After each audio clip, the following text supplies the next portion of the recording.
So, good day na naman sa ating dyan mga ka-hunter natin, mga ka-collector natin. So, ito nga, yung araw na pumunta tayo ng target. Naalala nyo, yung hindi tayo nakapag-hunt or hindi tayo nakahanap dahil hindi pa sila nagre-restock ng Hot Wheels or premiums nila doon na Hot Wheels.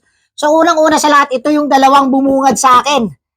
So, ayun nga, nakita ko to, nag-ikot-ikot tayo, nagalukay tayo doon. At ito yung pangalawang bumugad din sa akin na 124 scale na kamuka ng Elite 64 ng Hot Wheels. At ito po ay 124 scale mula sa Jada Hyperspecs. At ayan po, Porsche. Ang ganda po yan. Tingnan nyo yung detalye niya, naka-BBS rims, Pub Gold Silver rims. At nabubuksan po yung hood niyan, pintuan, at syempre yung compartment niya sa likod, nabubuksan po yan. Hindi ko pa na-unbox to.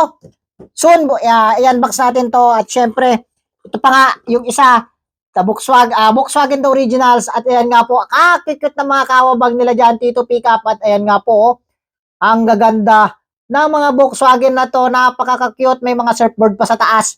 At ito pa nga, yung isang bumugad sa akin, ito, kinuha ko to, maraming ganito na lumabas mula sa Majorette, pero kumuha lang akong isa kasi for personal lang, kasi nakita na ko at naganda na ko sa laman ng lahat nito, puro detalyado at walang tapon po yung laman yan. At ayan nga po yung laman yan ng Toyota Racing Gift Pack. At ayan po, napakakaangas na mga yan.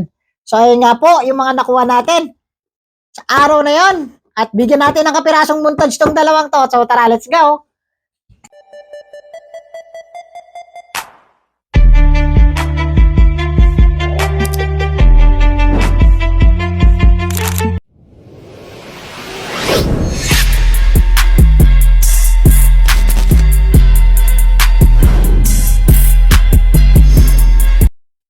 Nga po, nagpapasalamat po ako muli.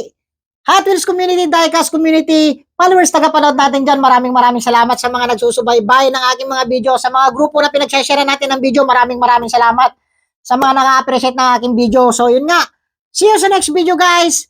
Mag-hunt pa rin tayo sa wild at mag-unbox pa rin tayo mga nanggagaling sa mga tropa natin, nakaka-trade natin. So yun nga po, let's go, happy hunting!